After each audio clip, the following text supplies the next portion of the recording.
engins autopropulsés ont été testés dès 1948 sur les champs de tir de métropole, à Maïlcan notamment. Mais ces essais demandent des champs de tir très étendus qui permettent la récupération des engins. Le Sahara présente ses avantages, mais il faut disposer d'eau, d'énergie, de moyens d'accès routiers, ferroviaires et aériens. C'est ainsi que Colomb-Béchard est choisi, avec des zones allant jusqu'à 3000 km. Le centre d'essai des engins spéciaux, le CIES, est créé le 24 avril 1947. Il offre 3 armes, les champs de tir et les moyens de mesure nécessaires à la mise au point des engins de toutes catégories. Colomb-Béchard dispose de champs de tir et des moyens propres à satisfaire les demandes, notamment les engins air-air, air-sol et sol-air et sol-sol. Le premier noyau de personnel, presque entièrement de l'armée de l'air, arrive début septembre 1947 et le centre, appelé également centre de Guir, s'installe sommairement. Les essais ne démarrent réellement qu'à mi-novembre 1949 et le CES, devenu CIES 343, centre interarmes, monte rapidement en puissance. Dès 1955, il est tiré plus d'un engin par jour. Ars, produit par la société Arsenal de Châtillon, engin cible 7-10 et 7-20, engin RR SNECMAS 5103, Air-Sol SNECMAS 5210, Sol-Sol SS-11, la marine qui poursuit ses essais à l'île du Levant, CERES, envoie des observateurs à Colomb-Béchard. L'escadrille du CIES se compose alors de 18 avions pour les liaisons de transport, les essais et le largage, l'accompagnement et la récupération d'engins, et enfin pour le sauvetage et les évacuations sanitaires. Le centre de Guir se compose de 3 sites.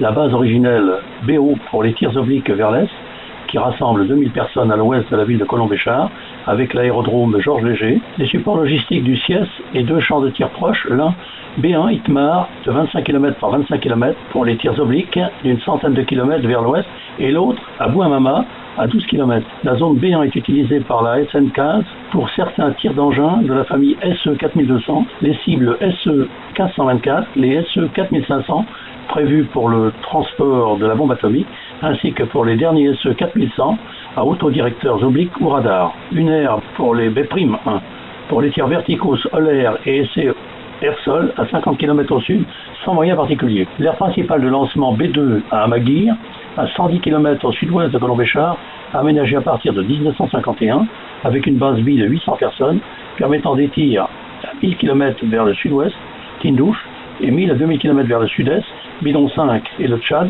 pour les premiers missiles de type balistique Éole Véronique. Depuis 1957, le CNED demande à Sud Aviation d'étudier et construire des fusées destinées à l'étude de la très haute atmosphère aux fins de télécommunications. Le même programme et les mêmes types d'engins sont utilisés par le Comité français de recherche spatiale pour satisfaire ses propres besoins. Les tirs se succèdent. Mammouth de la CEREB, Antares et Bérénice de l'ONERA, les fusées Bélier, Centaure, Dragon, Pégase et Éridan de Sud Aviation. Le 10 octobre 61, lancement du Vega, engin à statoréacteur de Nord Aviation qui atteint 21 500 mètres et Mach 4,15. Les 13 et 17 novembre 1961, 3e et 4e tir d'Agathe de la CEREB à 69 000 mètres avec une charge de 725 kg. Elle sera suivie par Topaz, Émeraude, Saphir et Diamant. L'engin cible hypersonique CT-41 Narval de Nord Aviation est tiré le 13 décembre 61. Du 21 mai au 6 juin 62 a lieu une importante campagne de tir avec des tirs simultanés de Regan, Amaguir et de l'île du Levant pour, entre autres, des mesures de triangulation avec des engins Bélier, Centaure qui atteint 183 km et Véronique. Le 26 novembre 1965, Astérix, le premier satellite français, sera lancé par la fusée Diamant numéro 1. Les tirs de fusée cesseront en juillet 67. Si compte les cartes d'approche à vue et d'atterrissage de Colomb-Béchard, Léger en mai 1961. L'aérodrome a été nommé Léger en mémoire de Georges Léger, ingénieur victime d'une explosion lors du chargement d'une fusée. L'aérodrome de Colomb-Béchard, ville, est situé au sud de la ville. La base B2, Namous, figure sur la carte aéronautique. En 1935, la France a installé une base d'essai d'armes chimiques et biologiques dans l'ouest de Namous, à 160 km à l'est de Colomb-Béchard et à 80 km au sud-est de Beni-Ounif. Cette base deviendra la base secrète B2 Namous, réactivée en 1965 et qui fonctionnera jusqu'en 1978. La base d'Amaguir a été nommée B2, peut-être afin de créer une confusion.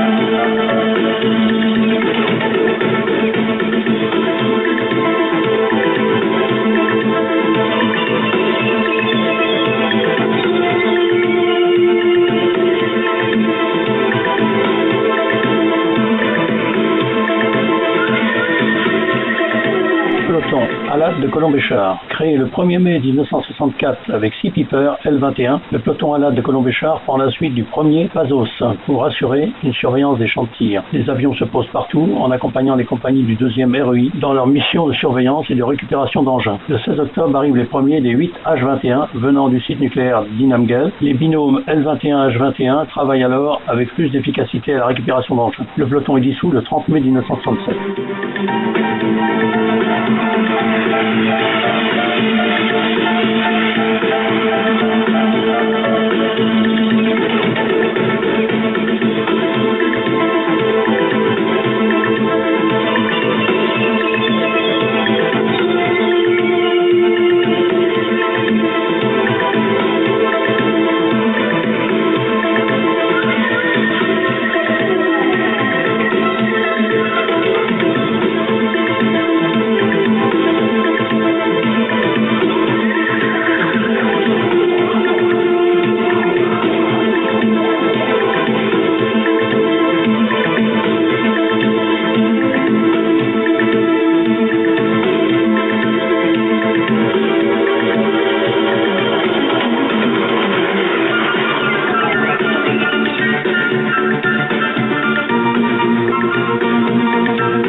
solaire SE4400 de la SN15 de la famille des SE4200, premier système d'armes opérationnel statoréacteur du monde, premier tir le 8 juin 1955 avec le SF4263. Auparavant, le SE4100 fut, dès 1949, la première fusée française réussie.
15 novembre 1941, le colonel Barré procède au champ de Larzac à un essai statique au banc de la première fusée française, à ergol liquide et à oxygène, liquide, terre et de pétrole. Les essais sont repris à Saint-Mandrier le 15 mars 1945, puis continués en novembre et décembre 1952 à Maguire pour 2 essais ratés de la fusée Éole à oxygène liquide et alcool éthylique. Le procédé sera repris pour le lancement Diamant, puis pour le 3e étage d'Ariane.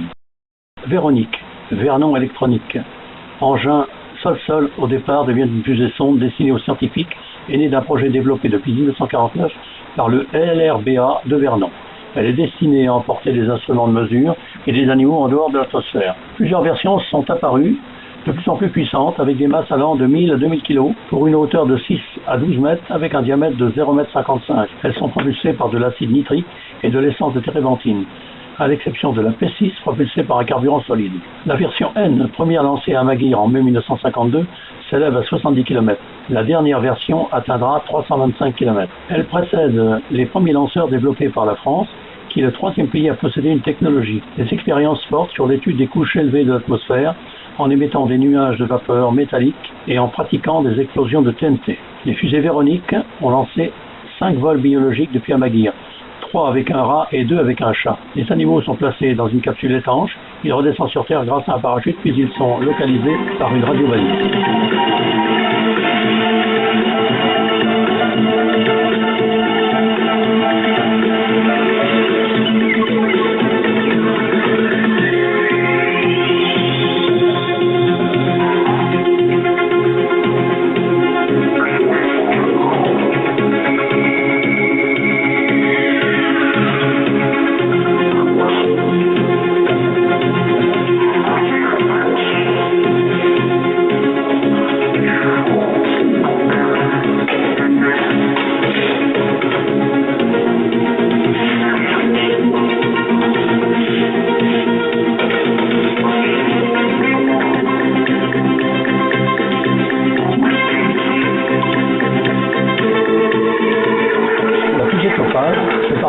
De lanceur de satellites pierres précieuses qui comprend plusieurs types de fusées conçues par la CEREB, Société pour l'étude de la réalisation d'engins balistiques. Le lancement par la CEREB de la première fusée VE-111 Topaz le 19 décembre 1962 fut une étape décisive dans le développement des missiles stratégiques français et du lanceur Diamant, mais aussi de façon générale pour l'astronautique française. Pour la première fois, un propergol solide à haute performance, celui des futurs SSBS et MSBS, était employé, l'Isolan. De plus, elle était équipée de 4 tuyères rotatives, permettant pour la première fois un pilotage dans le vide. Il restait à franchir une étape fondamentale, la dernière brique manquante auprès du SE-4100, qui avait exploré depuis 1949 toutes les autres bases de la fusée moderne. Notre guidage autonome essayé pour la première fois le 18 mai 65 avec le VE-111 LG numéro 1 et sa plateforme inertielle SAGEM E-22B. Développé ensuite par une coopération avec les États-Unis, au terme de 14 tirs, dont un seul échec, Topaz, via le biétage Saphir et le critique 2e étage de Diamant, fit de la France la 3e puissance spatiale au monde en 1965, avec le meilleur début de l'histoire, 4 succès sur 4 tirs. Le lancement de l'innovante fusée Topaz avec ses tuyères rotatives, puis une centrale de guidage inertielle, fut l'étape finale avant les missiles stratégiques français et le lanceur Diamant. La voie était ainsi ouverte au lanceur Ariane qui lancera le satellite de télécommunication de la première génération Eutelsat 1.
Diamant, haute de 19 mètres, décollée du désert d'Amaguir en Algérie. À son bord, le tout premier satellite français, Astérix. Un lancement historique qui propulsa la France au rang de 3e puissance spatiale mondiale, derrière les Soviétiques et les Américains. Vous voyez là Astérix sur une table de vibration, aussi Astérix sur le sommet de la fusée Diamant.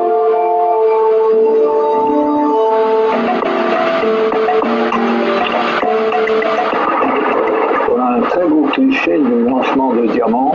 On voit que c'est une petite fusée, encore à 3 étages, qui marche parfaitement bien. Le satellite Astérix a été parfaitement mis en orbite, mais malheureusement, il n'a jamais marché, il n'a jamais émis un seul bip. Les morceaux de la coiffe ont arraché les antennes d'Astérix, de sorte que peut-être qu'il a émis, on n'en sait rien. En tout cas, on n'a jamais rien reçu. La fusée Vesta est conçue en 1962 par le laboratoire de recherche de l'armée de terre, LRBA, spécialisé dans le développement des fusées à propulsion par carburant liquide haute de 10 mètres 20, d'un diamètre de 1 mètre et pesant 5 tonnes 1. Elle peut envoyer 500 kg à 400 km d'altitude, propulsée par de l'acide nitrique et de l'essence de térébenthine. Les essais ont commencé entre 1964 et 1969. 5 Vesta ont été lancés. Martine, passagère de Vesta 4, le 7 mars 1967, protégée par une combinaison anti-G, elle se posera sans problème dans sa capsule après un vol d'une quinzaine de minutes jusqu'à 243 km et sera récupérée par un équipage de la LAF. Elle sera suivie par Pierrette le 13 mars.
Pour le film de Pierrette, Tir Vesta 5 du 13 mars 67.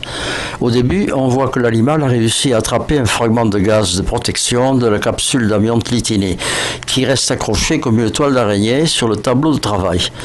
Néanmoins, ce tableau reste très visible. Pendant l'accélération du départ, qui passe de 1 à 9G, le faciès se ride et devient grimaçant. Puis on observe quelques mouvements oculaires rapides. En fin de propulsion, l'animal semble brusquement projeté en avant. Aussitôt après, le tableau s'allume, mais l'animal ne semble pas y prêter attention. Il ne fait aucun geste. Après quelques clignements de paupières, le singe paraît s'endormir. Les yeux restent mi-clos, le regard absent et inexpressif. Le tableau s'allume et s'éteint sans qu'aucun geste ne soit fait. Et ce comportement se poursuit pendant toute la durée du vol. Martine, qui a effectué le vol avec une pesanteur résiduelle de 0,3 G, a montré un comportement normal. Par contre, Pierrette, qui s'est trouvée en non-pesanteur pure de 0,0 G, s'est trouvée en baisse profonde de vigilance, appelée drowsy par les anglo-saxons.